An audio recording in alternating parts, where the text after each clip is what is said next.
Good morning students, it's me Shweta Singh. Welcome back to your online classes. Students, आज जो हम पढ़ेंगे वो टॉपिक है टाइप्स ऑफ ऑब्जेक्ट. ठीक है, जो ऑब्जेक्ट और सब्जेक्ट प्रेडिकेट, इसके बारे में हमने पिछले वीडियो में पढ़ा है. ऑब्जेक्ट क्या होता है, सब्जेक्ट क्या होता है, प्रेडिकेट क्या होता है. ठीक है, ये सब हम पढ़ चुके हैं. अब हम जानेंगे कि ऑब्जेक्ट के कितने टाइप्स होते हैं. ठीक है, इसके दो टाइप्स होते हैं, डायरेक्ट और इनडायरेक्ट ऑब्जेक्ट.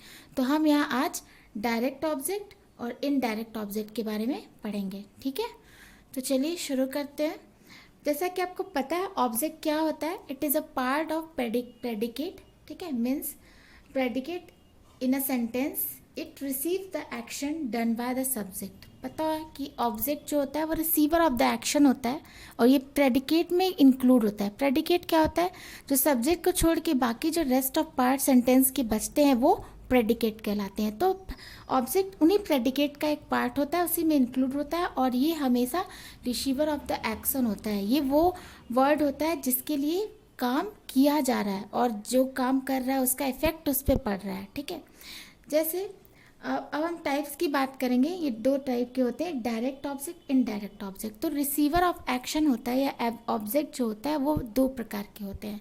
ठीक है, वो भी सेंटेंस में दो टाइप्स के होते हैं. वो जो डायरेक्टली एक्शन को रिसीव करते हैं उन्हें हम डायरेक्ट ऑब्जेक्ट कहते हैं और जो इनडायरेक्टली एक्शन को रिसीव करते हैं किसके थ्रू, डायरेक्ट ऑब्जेक्ट के थ्रू, उन्हें हम इनडायरेक्ट ऑब्जेक्ट कहते हैं. ठीक है, अब देखिए इनडायरेक्ट और डायरेक्ट और इनडायरेक्ट ऑब्जेक्ट को पहचानने के लिए, उनको निकालने के लिए कुछ स्पेशल जो हमारे क्वेश्चंस वर्ड होते हैं जिसकी वजह से हम उन्हें सेंटेंस में पहचान सकते हैं कि इसमें कौन सा डायरेक्ट है और कौन सा इनडायरेक्ट. पर ज़रूरी नहीं कि हर सेंटेंस में दोनों ही ऑब्जेक्ट होते हैं. कभी कभी सिर्फ आपके डायरेक्ट ऑब्जेक्ट ही होते हैं, मोस्टली इनडायरेक्ट ऑब्जेक्ट नहीं होते हैं. ठीक है, तो चलिए देखते हैं डायरेक्ट ऑब्जेक्ट क्या होता है. इट इज़ अ नाउन और pronoun phrase or pronoun that receives the action of a verb. It is a noun or noun phrase or pronoun that receives the action of a word directly. इसलिए हम इन्हें direct object कहते हैं. इसको find out करने के लिए हम ये क्वेश्चन डालते हैं सेंटेंस में कि इसमें डायरेक्ट ऑब्जेक्ट है नहीं, और अगर क्वेश्चन डालने के बाद जो आंसर मिलते हैं उन्हें हम डायरेक्ट ऑब्जेक्ट कहते हैं. जैसे व्हाट, हु, whom. अब चलिए एग्जाम्पल देखिए.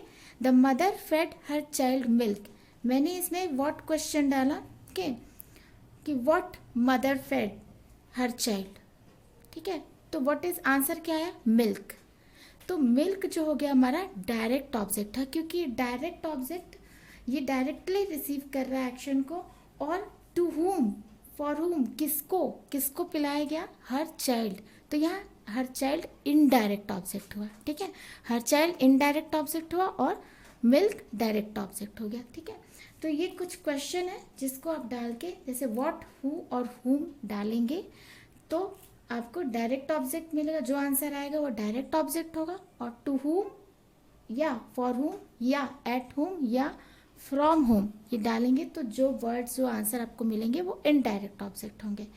तो इनडायरेक्ट ऑब्जेक्ट भी एक नाउन और नाउन फ्रेज या प्रोनाउन होते हैं जिनके लिए या जिन पर एक्शन होता है. ठीक है, टू हुम और फॉर हुम एक्शन इज डन. ठीक है, तो ये क्लियर हो गया. अब एग्जाम्पल से हम और क्लियर होते हैं. जैसे कि Ricky threw the pebbles in the pond. ठीक है, इस सेंटेंस में इनडायरेक्ट ऑब्जेक्ट नहीं है, सिर्फ डायरेक्ट ऑब्जेक्ट है. कैसे, रिकी ने क्या फेंका पॉन्ड में, तो आंसर क्या आया, पेबल्स. ठीक है, तो किसके लिए फेंका, किस पर फेंका, ये तो इसका अगर डालेंगे तो कोई आंसर नहीं मिल रहा है, तो इसमें इनडायरेक्ट ऑब्जेक्ट नहीं है. रिकी थ्रू द पेबल्स, इसमें पेबल्स फेंका गया तो ये पेबल्स क्या हुआ, हमारा डायरेक्ट ऑब्जेक्ट हुआ. ठीक है, पार्सल, इसमें भी एक ही ऑब्जेक्ट है, वो है डायरेक्ट ऑब्जेक्ट, इनडायरेक्ट ऑब्जेक्ट नहीं है. ज़रूरी नहीं है कि हर वक्त इनडायरेक्ट ऑब्जेक्ट ही हो, बट डायरेक्ट ऑब्जेक्ट मोस्टली होते हैं. आई रिसीव द पार्सल, जैसे इसमें क्या, व्हाट डिड आई रिसीव, मैंने क्या रिसीव किया, तो आंसर क्या मिला, पार्सल. तो पार्सल हमारा डायरेक्ट ऑब्जेक्ट हो गया. अब देखिए ये एक और एग्जांपल है, ही पास्ड अ पैकेट टू निकी. अब देखिए इसमें जो है दोनों ही ऑब्जेक्ट हैं, डायरेक्ट भी है अब इनडायरेक्ट भी है. अब इसमें अगर पूछा जाए कि डायरेक्ट ऑब्जेक्ट क्या है तो आप क्या करोगे, आप क्वेश्चन डालोगे व्हाट डिड ही पास्ट. ठीक है, उसने क्या पास्ट किया, क्या दिया, पैकेट, तो आंसर पैकेट निकला, तो पैकेट ही हमारा डायरेक्ट ऑब्जेक्ट हुआ। To home, okay, he pass to home, किसे पास किया, तो आंसर क्या निकला, निकी। तो निकी हमारा यहाँ इनडायरेक्ट ऑब्जेक्ट हो गया और पैकेट जो हो गया वो डायरेक्ट ऑब्जेक्ट हो गया। ठीक है, तो इस तरह से हम ये क्वेश्चन, अगर हमें डायरेक्ट ऑब्जेक्ट ढूंढना हो क्वेश्चन में, या तो हम व्हाट ऐड करेंगे या फिर हु या हुम, और अगर इनडायरेक्ट ऑब्जेक्ट फाइंड आउट करना हो तो टू होम या फॉर होम या एट होम या फ्रॉम होम, ये क्वेश्चन डालेंगे। अगर इसके आंसर्स मिलते हैं तो उसमें इनडायरेक्ट ऑब्जेक्ट है, अगर इसके आंसर्स आपको नहीं मिलते हैं तो इनडायरेक्ट ऑब्जेक्ट नहीं है या डायरेक्ट ऑब्जेक्ट नहीं है। ठीक है, तो इस एग्जाम्पल से आप अच्छे समझ पाए होंगे कि डायरेक्ट ऑब्जेक्ट क्या होता है और इनडायरेक्ट ऑब्जेक्ट क्या होता है। तो यही होते हैं डायरेक्ट के ऑब्जेक्ट के टाइप्स, डायरेक्ट ऑब्जेक्ट और इनडायरेक्ट ऑब्जेक्ट। अब आज फिलहाल इतना, आज के लिए इतना ही। अब हम नेक्स्ट वीडियो में पढ़ेंगे दूसरा टॉपिक। तब तक इसको देखिए, पढ़िए, समझिए और एक्सरसाइज जो है इससे रिलेटेड वो कीजिए। Till then have a nice day, thank you.